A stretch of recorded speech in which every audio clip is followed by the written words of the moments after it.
श्रीमद् भागवतम षष्ठ स्कंध अध्याय 11 वृत्रासुर के दिव्य गुण। श्री सुखदेव गोस्वामी ने कहा, हे राजन, असुरों के प्रधान सेना नायक वृत्रासुर ने अपने सेना नायकों को धर्म के नियमों का उपदेश दिया, किंतु वे कायर तथा भगोड़े सेना नायक भय से इतने विचलित हो चुके थे कि उन्होंने उसके वचनों को नहीं माना।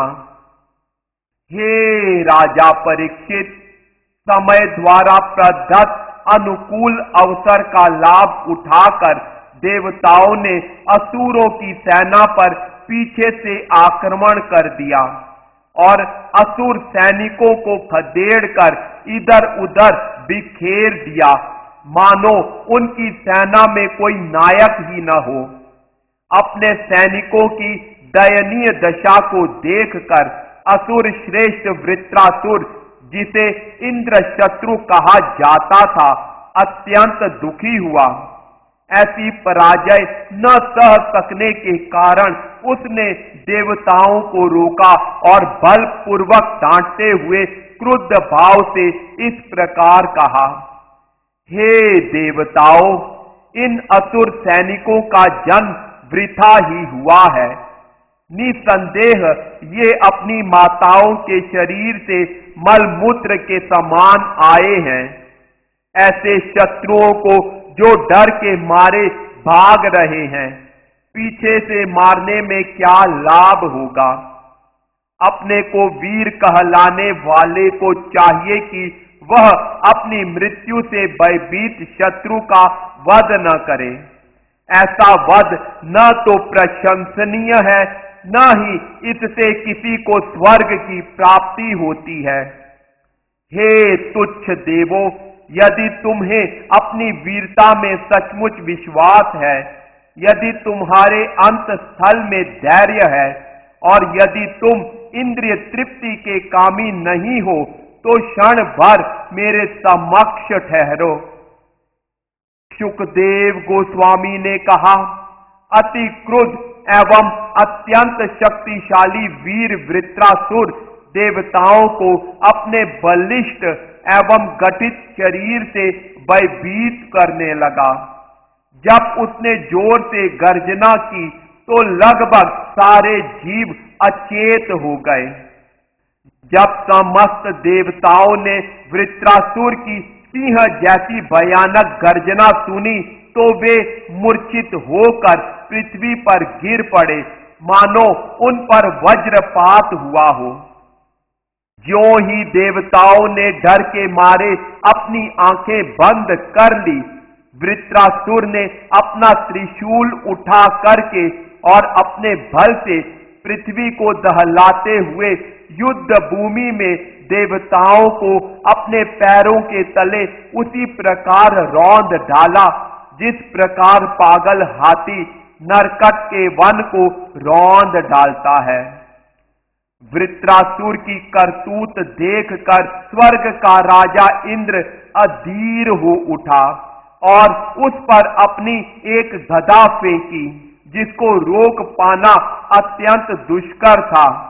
फिर भी ज्यों ही वह गदा उसकी ओर पहुंची, वृत्रासुर ने उसे अपने बाएं हाथ से सरलता पूर्वक पकड़ लिया। हे राजा परीक्षित, इंद्र के शत्रु पराक्रमी वृत्रासुर ने उस गदा से क्रोध पूर्वक इंद्र के हाथी के सिर पर जोर से प्रहार किया, जिससे वह युद्ध भूमि में चिंगारने लगा। इस वीरता पूर्ण कार्य के लिए दोनों पक्षों के सैनिकों ने उसकी प्रशंसा की। वृत्रासुर की गदा के आघात से ऐरावत हाथी वज्र के द्वारा ताड़ित पर्वत के समान तीव्र वेदना का अनुभव करता हुआ तथा अपने टूटे मुंह से रक्त उगलता हुआ 14 गज पीछे छिटक गया। भारी वेदना के कारण वह पीठ पर बैठे इंद्र के समेत भूमि पर गिर पड़ा। जब उसने देखा कि इंद्रवाहन हाथी थका हुआ एवं घायल है और उसे इस तरह आहत हुआ देखकर इंद्र स्वयं खिन्न है, तो वह महापुरुष वृत्रासुर धर्म के नियमों का पालन करते हुए इंद्र पर अपनी गदा से पुनः प्रहार करने से हिचका। इस अवसर का लाभ उठाकर इंद्र ने अपने अमृत वर्षी हाथ से हाथी को छू दिया, जिससे उस पशु की पीड़ा जाती रही और उसके घाव ठीक हो गए। तब हाथी तथा इंद्र दोनों चुपचाप खड़े हो गए। हे राजन, जब महाबट वृत्रासुर ने अपने शत्रु तथा अपने भाई के हत्यारे इंद्र को अपने समक्ष लड़ने के लिए हाथ में वज्र लिए हुए देखा, तो उसे स्मरण हो आया कि इंद्र ने किस क्रूरता के साथ उसके भाई का वध किया था। इंद्र के पाप कर्मों को सोचते हुए वह शोक तथा विस्मृति से पागल हो गया। व्यंग्य से हंसते हुए उसने इस प्रकार कहा। श्री वृत्रासुर ने कहा, वह जिसने ब्राह्मण की हत्या की है, वह जिसने अपने गुरु का वध किया है, वह जिसने मेरे भाई की हत्या की है, इस समय सौभाग्यवश मेरे शत्रु के रूप में मेरे सामने खड़ा हुआ है। अरे नीच, जब मैं तुम्हारे पत्थर सदृश हृदय को अपने त्रिशूल से भेद डालूंगा, तब मैं अपने भाई के ऋण से उऋण हो सकूंगा। तुमने स्वर्ग में निवास करते रहने के उद्देश्य से मेरे बड़े भाई का, जो स्वरूप सिद्ध आत्मवेता निष्पाप एवं सुपात्र ब्राह्मण था, जिसे तुमने अपना मुख्य पुरोहित नियुक्त किया था, वध कर दिया है।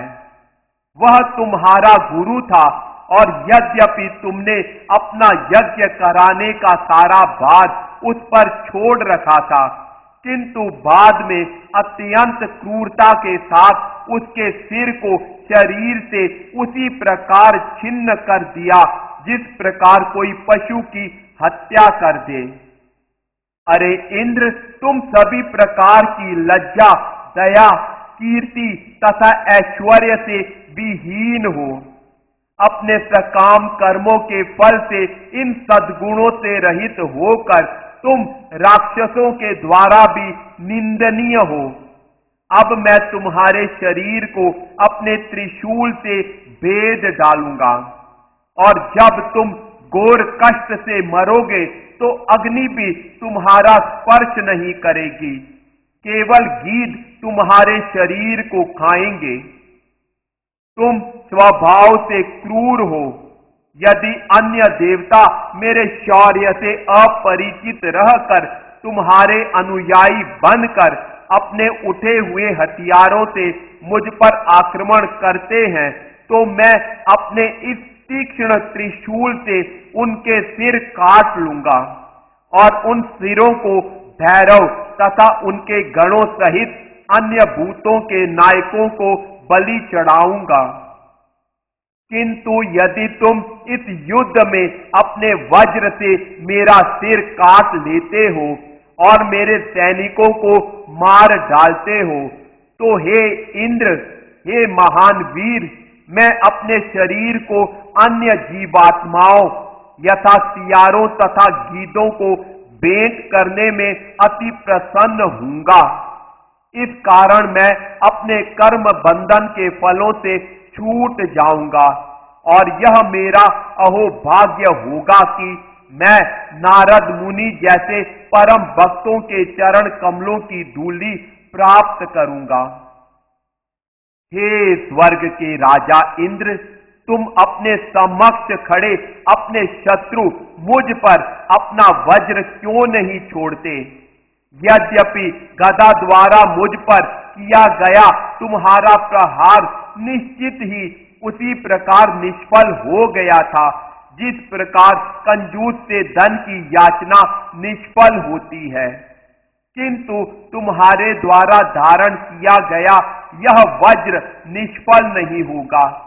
तुम्हें इस विषय में तनिक भी संदेह नहीं करना चाहिए। हे स्वर्ग के राजा इंद्र, तुमने जिस वज्र को मुझे मारने के लिए धारण किया है वह भगवान विष्णु के तेज तथा दधीचि की तपस्या शक्ति से समन्वित है।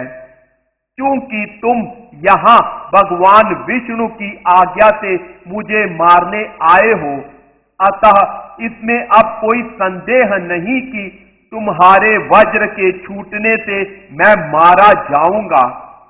भगवान विष्णु तुम्हारा साथ दे रहे हैं, अतः विजय, ऐश्वर्य तथा समस्त सद्गुण निश्चय ही तुम्हारे साथ हैं। तुम्हारे वज्र के वेग से मैं भौतिक बंधन से मुक्त हो जाऊंगा और यह शरीर तथा भौतिक कामनाओं वाला यह संसार त्याग दूंगा। मैं भगवान संकर्षण के चरण कमलों पर अपने मन को स्थिर करके नारद मुनि जैसे महामुनियों के गंतव्य को प्राप्त कर सकूंगा, जैसा कि भगवान संकर्षण ने कहा है।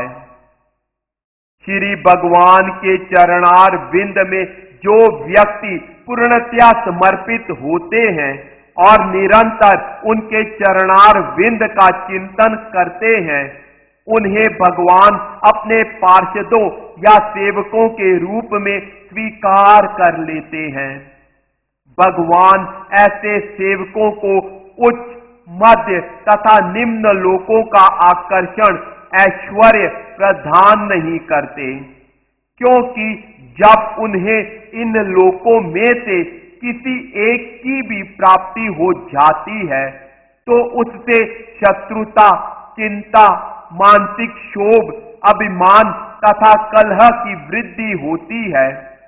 इस प्रकार मनुष्य को अपनी संपत्ति को बढ़ाने और उसको बनाए रखने में काफी प्रयास करना पड़ता है, और जब संपत्ति की क्षति हो जाती है तो उसे भारी दुख होता है। हमारे भगवान अपने भक्तों को धर्म, अर्थ तथा काम, इंद्रिय तृप्ति के लिए वृथा प्रयास करने के प्रति वर्जित करते हैं। हे इंद्र, इससे यह अनुमान लगाया जा सकता है कि भगवान कितने दयालु हैं। ऐसी कृपा केवल शुद्ध भक्तों को प्राप्य है, भौतिक लाभ चाहने वाले व्यक्तियों को नहीं।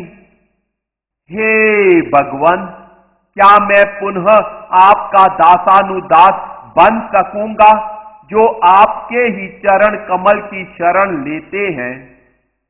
हे मेरे जीवनाधार, क्या मैं आपके दासों का दास बन सकूंगा जिससे मेरा मन सदैव आपके दिव्य गुणों को स्मरण करता रहे, मेरी वाणी नित्य आपके गुणों का गान करती रहे और मेरा शरीर आपकी प्रेम भक्ति में निरंतर लगा रहे? हे समस्त सौभाग्य के स्रोत भगवान, मुझे न तो ध्रुव लोक में, न स्वर्ग में अथवा ब्रह्म लोक में सुख भोगने की इच्छा है, और न ही मैं समस्त भूलोकों अथवा अधः लोकों का सर्वोच्च अधिपति बनना चाहता हूं। मैं योग शक्तियों का स्वामी भी नहीं बनना चाहता, न ही मैं आपके चरण कमलों को त्याग कर मोक्ष की कामना करता हूं। हे कमल नयन भगवान, जैसे पक्षियों के पंख विहीन बच्चे अपनी मां के लौटने तथा खिलाए जाने की प्रतीक्षा करते रहते हैं, जैसे रस्सियों से बंधे छोटे छोटे बछड़े गाय दुहे जाने की प्रतीक्षा करते रहते हैं, जिससे उन्हें अपनी माताओं का दूध पीने को मिले, या जैसे वियोगिनी पत्नी घर से दूर बसे अपने प्रवासी पति के लौटने तथा सभी प्रकार से तुष्ट किए जाने के लिए लालायित रहती है, उसी प्रकार मैं आपकी प्रत्यक्ष सेवा करने का अवसर पाने के लिए सदैव उत्कंठित रहता हूं। हे भगवान, हे स्वामी, मैं अपने सकाम कर्मों के फल स्वरूप इस पूरे भौतिक जगत में घूम रहा हूं और मैं आपके पवित्र तथा प्रबुद्ध भक्तों की संगति की ही खोज कर रहा हूं। आपकी बहिरंगा शक्ति अर्थात माया के प्रभाव से अपने शरीर, पत्नी, संतान तथा घर के प्रति मेरी आसक्ति बनी हुई है, किंतु मैं अब और अधिक आसक्त नहीं बने रहना चाहता। मेरा मन, मेरी चेतना तथा मेरा सर्वस्व आप ही के प्रति आसक्त रहे। इस प्रकार श्रीमद् भागवत के छठे स्कंध के अंतर्गत वृत्रासुर के दिव्य गुण नामक 11वें अध्याय के भक्ति वेदांत तात्पर्य पूर्ण हुए।